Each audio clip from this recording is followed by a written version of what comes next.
Hey guys, Dante here, and welcome back to the Burgles Art Reviews. This episode of Samurai Jack marks episode 5, season 5, and we get to see some familiar faces, some really welcome familiar faces, the Scotsmen. So basically, the episode begins with a shot of basically three major forces attacking one of Aku's strongholds. And they basically are a group of people in small tanks, a group of people on Triceratops-like creatures, and the Scotsman in a wheelchair, leading actually a giant army of beautiful Amazonian Scottish women. And I was kind of hoping for that. I was actually kind of hoping that you would not just see the Scotsman, but I had a weird feeling they were gonna bring specifically his daughter. I don't know why. Maybe it's because I'm a big fan of the movie Brave, or rather the main character from that movie. But I was really hoping they were going to show like his family, especially a daughter. I just felt they had to give this big, burly, loud, over the top individual a daughter he could treat as a little girl, even though she's obviously going to be a great warrior. And not only does he have a daughter, the entire army of women are his daughters, the entire army. And as a little cherry on top of that, the Triceratop people is a nod to the old to the old Hercules series. Just how when Jack first fought against Aku's beetle drones, he rode a creature similar to the one in Thundar.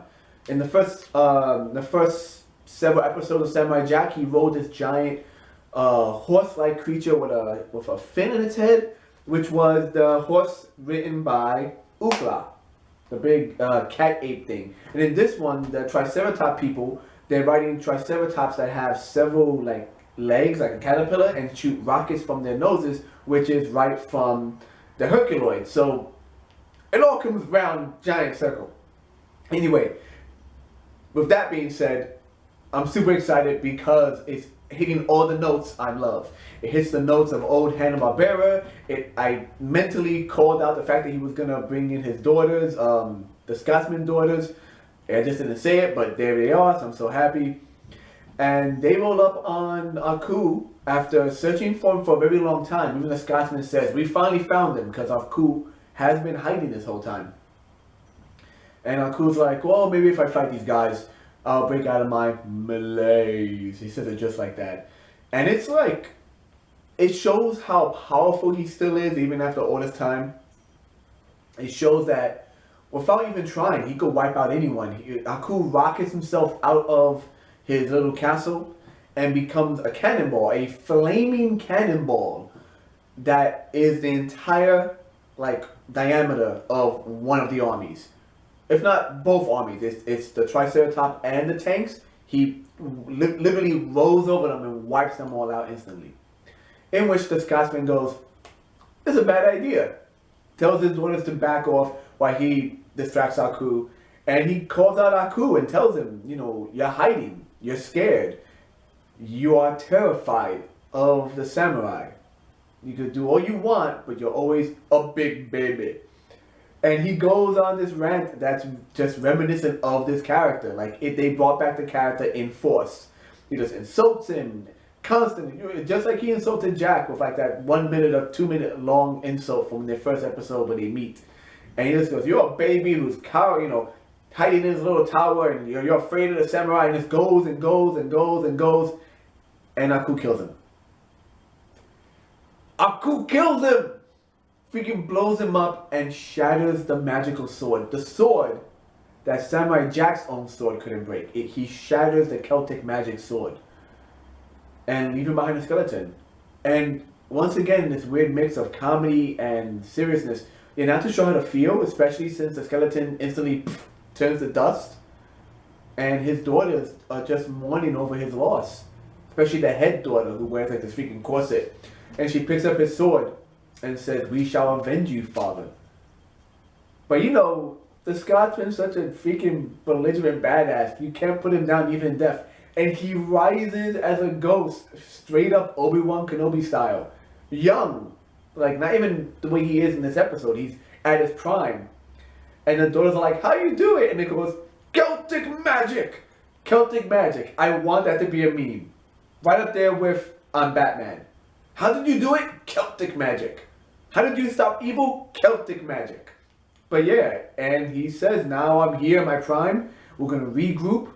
We're going to find the samurai. So now you have Jack's allies returning as a ghost.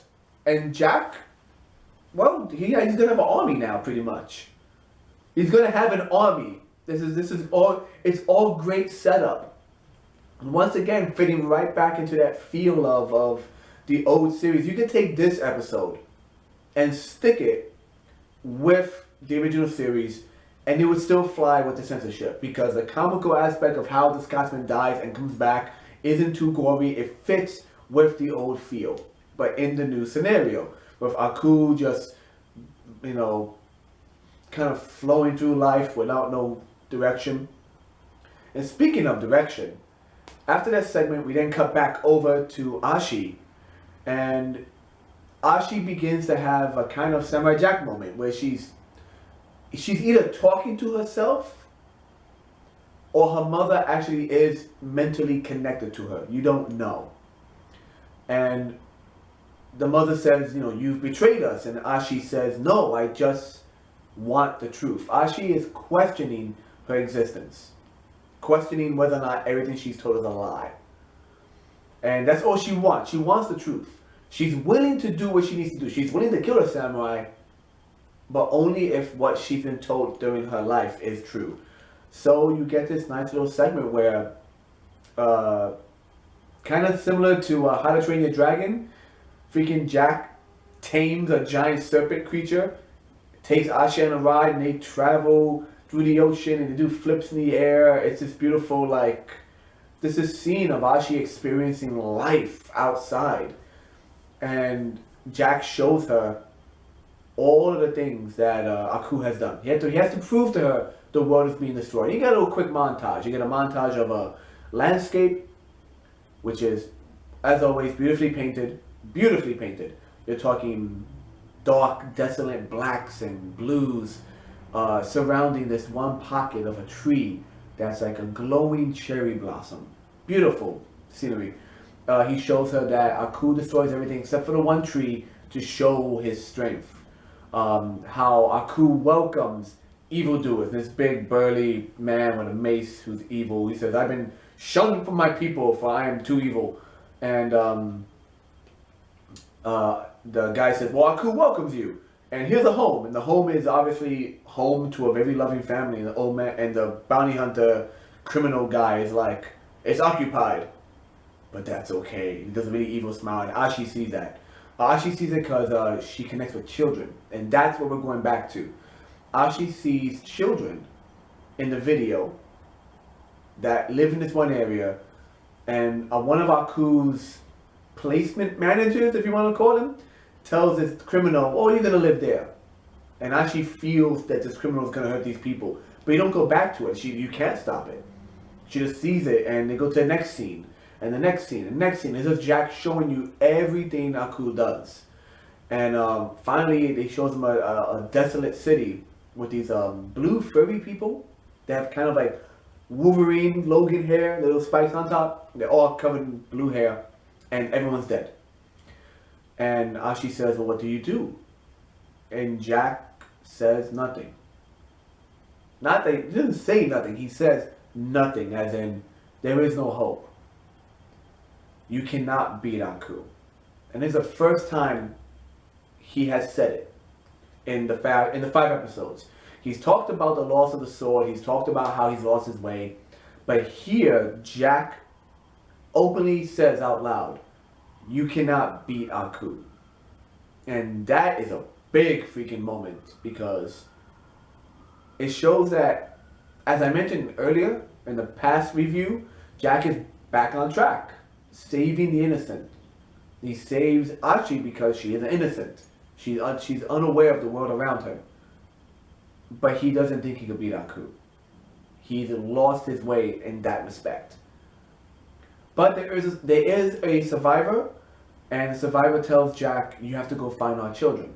And the episode pretty much ends with a really nice dramatic scene where they find all these innocent little children, they're all little fuzzy creatures, and this guy in a power suit, think of him as a discount Iron Man, is controlling them using like mechanical doodads.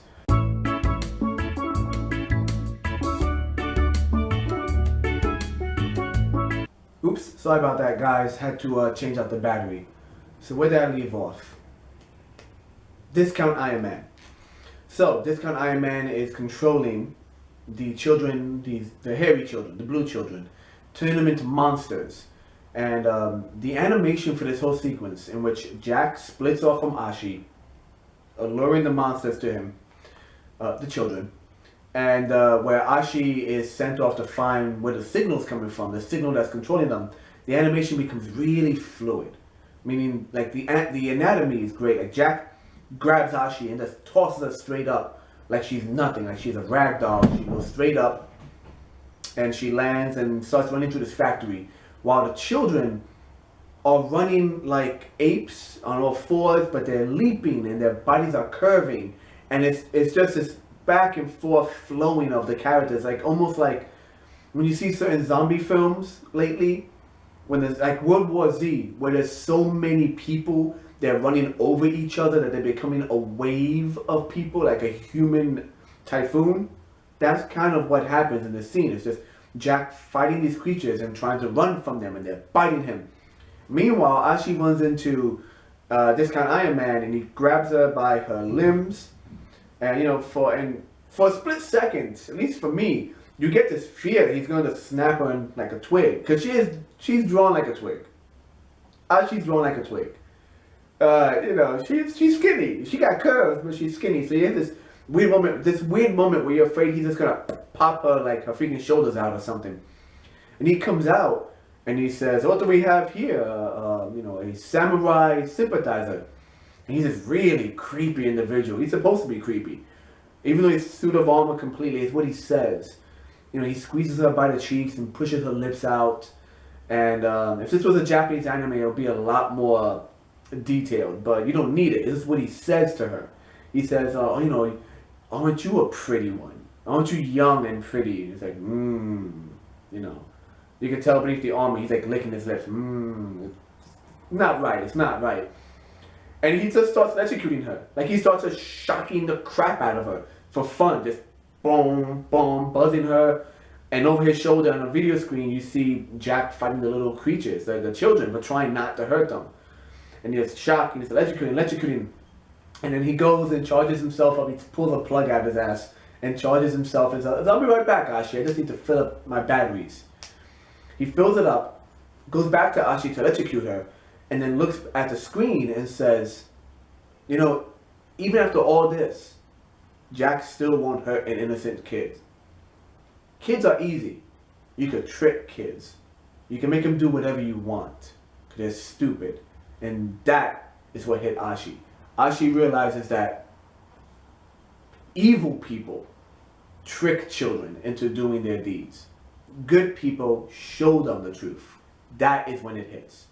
This is when Ashi fully turns. She's helping Jack, but in this scene is when she fully turns and the character comes full circle. She accepts the fact that she's been lied to, and more importantly, she must fight people like this Iron Man guy, like Aku, like probably even her own mother. She has to fight these people. And she just pulls her hands out of the claws and the little robotic claws, pulls her hands out, pulls her feet out, decks the guy, picks him up, throws him into a computer panel, and blows up in this great action pose where she's flexing like this from throwing him over her shoulder. But what this does is send a shockwave out and apparently kills all the kids. Like all the kids just scream and drop dead. And it breaks Jack. It destroys him. He just screams and everything goes red and then it goes green. And the Horseman shows up. Now, I made a prediction earlier. I said I believe the Horseman is a vision of Jack, much like how Jack has seen himself before. I wasn't sure what. I was kind of hoping that this Horseman is what Jack will become, this great warrior that he's been running from. That's why he runs from it. Many people feel the Horseman represents death itself, beckoning Jack. We'll have to wait and see. But when the Horseman shows up this time, it talks to Jack and says, "It is time." And Jack stands up and walks with the Horseman into a fog. This show has always done a good job of blurring the lines between like real, unreal, magic, non-magic. Like, is this thing strictly in his head? Or is it something else? The Scotsman's a freaking ghost right now that his hundreds of daughters can talk to because of Celtic magic. Meme the out of that. Meme it, please. Anyway, so you don't know what this thing is. Jack gets up and walks away with it.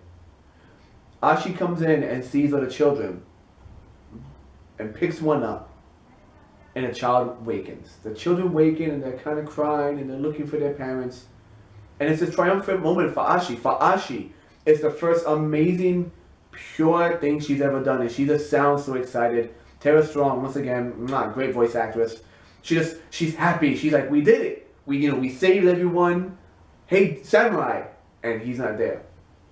And she looks again. She's like, Samurai, and she's looking around, and the episode just ends where she calls out to him, Samurai Jack, because he's gone. Where, we don't know. And in fact, the next episode that's been hinted in the promo commercial is that she will now go on her own quest to find Jack.